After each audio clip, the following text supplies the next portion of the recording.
पिछले एपिसोड में हमने देखा था डीमन का सामना करने के लिए कैनन अल्ट्रा इंस्टिंक्ट में ट्रांसफॉर्म हो जाता है। डीमन उसके पावर्स को देखकर इंप्रेस हो जाता है और कहता है कमाल है, ये तो उन एंजल्स के पावर्स को भी इस्तेमाल कर सकता है। दूसरी तरफ बोरिया ग्रैंड पीस से कहता है अब हमें प्लैनेट ज़ारकाइस चलना चाहिए, तैयार हो जाओ ग्रैंड पीस। ग्रैंड पीस सवाल करता है क्या हमें अभी वहाँ तुरंत जाना होगा। बोरिया कहता है वाह, जाने से पहले मुझे एक काम करना है। ग्रैंड पीस पूछता है कैसा काम माय लॉर्ड। बोरिया गुस्सा हो जाता है और कहता है क्या तुम्हें समझ में नहीं आता, ग्रैंड पीस ज़्यादा सवाल करने से तुम मारे जा सकते हो। मेरा फैसले पर सवाल करना कम करो और मेरे ऑर्डर्स को फॉलो करना तुम्हारे लिए ज़्यादा ज़रूरी होना चाहिए। ज़रा से पहले हमें मल्टीवर्स 2 जाना होगा। ग्रैंड प्रिंस हैरान हो जाता है और फिर सवाल कर देता है पर वो तो आर्कन का मल्टीवर्स है। बोरिया कहता है हाँ सही कहा, अब ज़्यादा दिमाग मत चलाओ। दूसरी तरफ हम देखते हैं गोकू, वेजिटा और पिकालो उस मल्टीवर्स से निकलने की तैयारी कर रहे थे। गोकू और वेजिटा के केएमओस मोड में ट्रांसफॉर्म करने की कोशिश कर रहे थे पर बदल नहीं पा रहे थे। ये देखकर पिकालो कहता है तुम दोनों बहुत ज़्यादा थक चुके हो इसलिए ट्रांसफॉर्म नहीं कर पा रहे, अब हमें मल्टीवर्स कैसे जाएंगे। वेजिटा कहता है क्या तुम अपने अंदर के ड्रैगन की मदद नहीं ले सकते। पिकालो बताता है मैंने कोशिश की थी लेकिन मैं नहीं कर पा रहा हूँ। गोकू अब थक चुका था और वो कहता है गोहान मुझे माफ़ कर देना, मैं तुम्हें नहीं बचा पाया।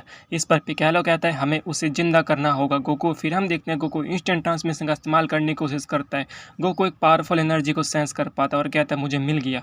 यह सुनकर वेजिटा सवाल करता है कौन मिल गया कैकरॉट, तुम किसकी बात कर रहे हो। गोकू बताता है मुझे लगता है ये जरूर कैनन होगा, हमें जल्दी जाना चाहिए वेजिटा पिकालो। तब वेजिटा कहता है कैकरॉट हम गोहान को वहाँ नहीं ले जा सकते, वहाँ जाने से पहले हमें गोहान को कहीं सेफ जगह रखना चाहिए। गोकू कहता है तुमने सही कहा वेजिटा, लेकिन हमें यह जल्दी करना होगा क्योंकि वह कैनन के साथ एक और शक्ति महसूस कर सकता हूँ जो मुझे प्रिंसेस नियन की तो बिल्कुल नहीं लग रही है क्योंकि वह काफ़ी डार्क है। तभी पिकालो कहता है ठीक है तो हमें वक्त बर्बाद नहीं करना चाहिए। तभी हम देखते हैं वह लोग प्रिंसेस नियन के बेस में जाते हैं जहाँ पर एक रिकवरी चैम्बर मौजूद था। वह लोग गोहान को रिकवरी चैम्बर में डाल देते हैं जिसके बाद हम देखते हैं गोकू इंस्टेंट ट्रांसमिशन का यूज़ करके मल्टीवर्स 3 में चला जाता है। वेजिटा और पिकालो के साथ वहां पहुंचने के बाद हम देखते हैं कैनन एक डीमन से फाइट कर रहा होता है जो एक पावरफुल शक्ति का इस्तेमाल कर रहा था। तभी कैनन एक टेक्निक यूज़ करता है ड्रैगन कैनन। गोकू ये देखकर इंप्रेस हो जाता है और कहता है वाह ये तो बहुत ही कमाल का अटैक है। जाइमन उस अटैक को देखकर कहता है ये हमला तो ताकतवर लग रहा है लेकिन मैं इसे भी ऑब्जर्व कर लूंगा। तभी हम देखते हैं जाइमन उस अटैक को रोक लेता है और ऑब्जर्व करने की कोशिश करता है। पहले तो वह काफ़ी कॉन्फिडेंट था लेकिन अब वो खुद पे सवाल करने लग जाता है क्या मैं इस अटैक को ऑब्जर्व कर पाऊंगा। तभी वह एक बहुत ही बड़ा धमाका होता है। फिर हम देखते हैं कैनन को जो अपने अल्ट्रा इंस्टिंक्ट टांग को लूज़ कर चुका था नॉर्मल फॉर्म में आ जाता है। गोकू ये सब देखकर काफ़ी हैरान था और कहता है ये अटैक तो सच में ताकतवर था, क्या मैं इस अटैक को सीख सकता हूँ। स्मोक क्लियर होने के बाद हम देखते हैं जाइमन को जिसका अटैक की वजह से आधा शरीर डिस्ट्रॉय हो चुका था। वेजिटा उसे देखकर शौक था और कहता है वो डीमन तो अभी भी जिंदा है, मैं हैरान हूँ इसने ऐसा ताकतवर अटैक को झेल कैसे लिया। गोकू कहता है इसका आधा शरीर खत्म हो चुका है, मुझे नहीं लगता अब ये और कुछ कर पाएगा। लेकिन तभी हम देखते हैं वो डीमन वापस रीजनरेट हो जाता है जिसको देखकर गोकू, वेजिटा और पिकालो हैरान रह जाते हैं। पिकालो कहता है तो इस डीमन के पास भी रीजनरेशन की एबिलिटी है। इस पर गोकू कहता है ये तो बिल्कुल तुम्हारी एबिलिटी की तरह है पिकालो, है ना। पिकालो कहता है सही कहा लेकिन अभी ये जरूरी नहीं है, वो कैनन को मार देगा, हमें कैनन को बचाना होगा। फिर हम देखते हैं जैमो पूरी तरह से रीजनरेट हो चुका था और कहता है तुम्हारा टाइप तो बहुत अच्छा था लेकिन मुझे मारने के लिए काफ़ी नहीं है, अब तुम्हारे मरने का समय आ गया इंसान। जाइमन कैनन को मारने के लिए एक अटैक प्रिपेयर करता है। तभी वहाँ वेजिट आ जाता है और कहता है एक कमजोर ही घायल पर हमला कर सकता है, क्या तुम वही हो, अगर नहीं तो एक असली साइयन प्रिंस का मुकाबला करो मुझसे और मुझे हरा कर दिखाओ।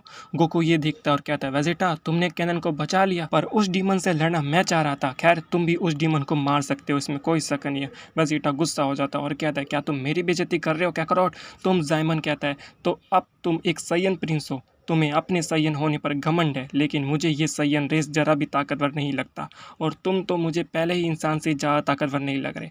वेजिटा कहता है ये तो तुम्हें लड़ाई करने के बाद ही पता चलेगा डीमन।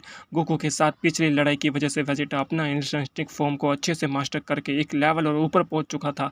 वेजिटा ट्रांसफॉर्म करने लग जाता है। वेजिटा अल्ट्रा ईगो में ट्रांसफॉर्म कर जाता है। फिर कहता है तो अब लड़ाई शुरू करते हैं। जाइमन उसके पावर को देखकर हैरान हो जाता है और इम्प्रेस भी, क्यों नहीं साइयन, तुम्हें हराने की बहुत जल्दी है तो जरूर। तभी वेजिटा डिसअपीयर हो जाता है और तुरंत जैमो के पास अपीयर हो जाता है और उसे एक जोरदार पंच देता है। जाइमन उसके पंच को रोक लेता है, फिर उसका मजाक उड़ाते हुए कहता है मुझे लगा था तुम ताकतवर होगे लेकिन ये क्या, तुम भी उसी की तरह कमजोर हो, तुम्हारी हालत भी उसके जैसे ही होने वाली है, तैयार हो जाओ। इस पर वेजिटा कहता है क्या सच में। तभी वेजिटा अपने पंच में और प्रेशर देता है जिससे उसके पंच जाइमन को हिट कर जाता है। जाइमन हैरान हो जाता है और कहता है आखिर कैसे, ये मुझे कैसे मार पाया। तभी हम देखते हैं वेजिटा उस डीमन के पीछे पीछे अपीयर हो जाता है और कहता है क्योंकि तुम एक सैयन को कमज़ोर समझने की गलती कर रहे थे, अब तुम्हें पछताना होगा। तभी वो ज़ाइमन को एक ज़ोरदार पंच मारता है। ज़ाइमन सवाल करता है आखिर ये सैयन इतना तेज़ कैसे हो सकता है। वेजिटा फिर उसके सामने अपीयर हो जाता है और बताता है क्योंकि मैं उन कमज़ोर सैयन प्रिंस में से नहीं हूँ, मैं तुम्हारी मौत हूँ। इतना कहने के बाद वह ज़ैमो को एक ज़ोरदार किक मारता है। ज़ैमो कहने लगता है ऐसा कैसे हो सकता है, एक ताकतवर डीमन ऐसे मामूली सैयन से कैसे हार सकता है। वेजिटा गुस्सा हो जाता है और कहता है तुम मामूली किसे कह रही हो, कीड़े कहेंगे, तुम एक सैयन प्रिंस से फाइट कर रही हो, ये तुम अपनी खुशकिस्मती समझो। वेजिटा फिर से उसे एक जोरदार पंच मारता है और ज़ाइमन जमीन पर गिर जाता है। यह देखकर पिकालो कहता है क्या ये वेजिटा का नया ट्रांसफॉर्मेशन है, वो तो सच में कमाल है। गोकू कहता है सही कहा, अगर मुझे रोकने के लिए वेजिटा नहीं होता तो पता नहीं मैं कितनी तबाही कर चुका होता। मुझे लगता है वेजिटा ने अपने अल्ट्रा इंस्टिंक्ट के साथ केओस मोड को थोड़ी एनर्जी का मिक्स कर लिया है, जिससे उसने यह ट्रांसफॉर्मेशन हासिल किया है। वेजिटा ने सच में कमाल कर दिया है। फिर वेजिटा हंसता है और कहता है मुझे लगता है तुम मेरे इस नए ट्रांसफॉर्मेशन का मुकाबला नहीं कर पाओगे, तो इसलिए मैं इस फाइट को थोड़ा और मजेदार बनाने के लिए अपनी पावर को थोड़ा सा कम कर देता हूँ। यह सुनने के बाद ज़ाइमन अब पूरी तरह से गुस्से से भर जाता है क्योंकि वेजिटा ने उसे बेइज्जती कर दी थी